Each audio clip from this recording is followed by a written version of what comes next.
আসসালামু আলাইকুম। আশা করি সকলেই ভালো আছেন। বর্তমানে মোবাইল ইউজ করা না এমন মানুষ খুঁজে পাওয়া খুবই কষ্টকর। আমরা সবাই কম বেশি মোবাইল ব্যবহার করি, ছোট থেকে বড় সবাই আমরা মোবাইল ব্যবহার করি। কিন্তু মোবাইল ব্যবহার করার মধ্যে কিন্তু অনেক ভুল আমরা সবসময় করি। তো আজকে আমি 5টি ভুলের কথা বলবো, যে 5টি ভুল যদি কেউ করে থাকেন অবশ্যই আজকে থেকে আর করবেন না। তাহলে চলুন বন্ধুরা, বেশি কথা বলে আমরা মূল ভিডিও শুরু করে ফেলি। 1 নাম্বার যে ভুলের কথা বলবো সেটি কিন্তু অনেকেই আমরা করে থাকি। সেটি হলো আমাদের মোবাইলের ব্যাটারি কিন্তু অনেক সময় দেখা যায় ফুলে যায়, তারপর কিন্তু সেটি আমরা ব্যবহার করে থাকি, কিন্তু এটি মোটেও ঠিক নয়। আমরা কিন্তু এই ফুল ব্যাটারি নিয়ে যদি ব্যবহার করে থাকি সেই কিন্তু অনেক বড় ধরনের কোনো ক্ষতি হতে পারে। তাই আমি বলবো, যারা এই ধরনের ফুলে যাওয়া ব্যাটারি ব্যবহার করেন তারা এগুলো থেকে একটু দূরে থাকবেন।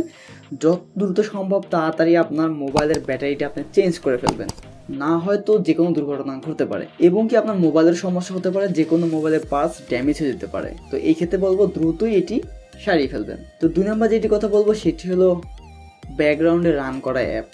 আমরা প্রায়শ দেখা যাচ্ছে যে আমরা বিভিন্ন ধরনের অ্যাপ অ্যাট এ টাইম ব্যবহার করে থাকি, যেমন ফেসবুক, টুইটার, হোয়াটসঅ্যাপ, এই ধরনের অ্যাপ কিন্তু আমরা সবসময় ব্যবহার করে থাকি। তার মধ্যে কিছু কিছু অ্যাপ আছে যে অ্যাপগুলো আমরা সব সময় অল টাইম ব্যবহার করি। তো আমাদের প্রয়োজন যে অ্যাপগুলো সব সময়, এই অ্যাপগুলো আমরা ব্যাকগ্রাউন্ডে হয়তো লক করে রাখবো, না হয়তো আমরা এই অ্যাপগুলো কখনোই ব্যাকগ্রাউন্ড থেকে রিমুভ করব না। কারণ ব্যাকগ্রাউন্ড থেকে আমরা যখন কোনো একটা অ্যাপ রিমুভ করে দিই এটি কিন্তু আমাদের র্যাম থেকে রিমুভ হয়ে যায়। পরবর্তী যখন ওই অ্যাপটি আবার আমরা রান করি সেক্ষেত্রে কিন্তু আবার পুনরায় আবার ওপেন হয়। তো এই ক্ষেত্রে কিন্তু মোবাইলের উপর একটা প্রেশার পড়ে। তো আমরা যদি এই অ্যাপগুলো একেবারে রিমুভ না করে লক করে রাখি সেই ক্ষেত্রে কিন্তু আমরা যখনই অ্যাপটি ওপেন করব তখনই সাথে সাথে অ্যাপটি ওপেন হয়ে যাবে। এটির জন্য কিন্তু মোবাইলের উপরে তেমন একটা প্রেশার পড়বে না এবং তো মোবাইলের উপর তেমন কোনো ক্ষতি হবে না। তো 3 নাম্বার যেটি কথা বলবো সেটি হলো স্টোরেজ। আমরা কিন্তু মোবাইলের মধ্যে এখন বর্তমানে অনেকেই আমরা এক্সট্রা যে মেমোরি কার্ড সেটি কিন্তু ব্যবহার করি না। এটি কিন্তু আগে অনেকে মানুষ বেশি করতো। তো এখন যেহেতু আমরা মেমোরি কার্ড ব্যবহার করি না, আবার অনেকে করি, তো আমরা যেটাই করি আমরা কিন্তু এটাকে ফুল করে ফেলি বা অথবা একদম বেশি লোড করে ফেলি। এটা কিন্তু কখনোই করবেন না। আমরা যখন সেট মেমোরি অথবা এক্সটার্নাল যে মেমোরিগুলো আছে যেটাই হোক, আমরা যখন এটাকে পর্যাপ্ত পরিমাণে লোড করে ফেলি তখন কিন্তু প্রচুর পরিমাণে সমস্যা হয়, মোবাইল রান করতে খুবই কষ্ট হয়। তো এই ক্ষেত্রে বলবো, আমরা যখন আমাদের মেমোরিগুলো ফুল করে ফেলি তো আমাদের অপ্রয়োজনীয় যে জিনিসগুলো থাকে মোবাইলের মধ্যে সেটি কিন্তু আমরা ডিলিট করে ফেলি না।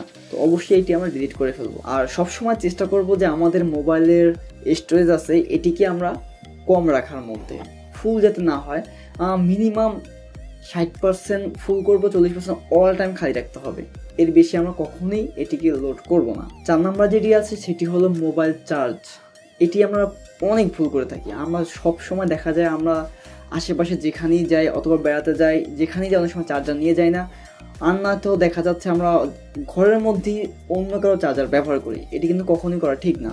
আমরা সব সময় চাবো যে আমাদের নিজেদের মোবাইলের সাথে অর্থাৎ বক্সের সাথে যে চার্জারটি আমরা পাবো সেই চার্জারটি ব্যবহার করার জন্য। এটি যেহেতু মোবাইলের সাথে এসেছে অবশ্যই এটি অনেক ভালো এবং মোবাইলের সাথে স্যুট করে, এই জন্য এটি আপনার বক্সের সাথে দেওয়া হয়েছে। এই জন্য আমরা বলবো যে আপনি এটি ব্যবহার করবেন যেটি আপনার বক্সের সাথে দেওয়া হয়েছে। এবং চার্জে রেখে আমরা অনেক সময় দেখা যায় যে মোবাইলে গেম প্লে করি, এটি কিন্তু করা খুবই মারাত্মক। কারণ মোবাইল যখন চার্জ হয় তখন কিন্তু মোবাইল প্রচুর পরিমাণে হিট হয়।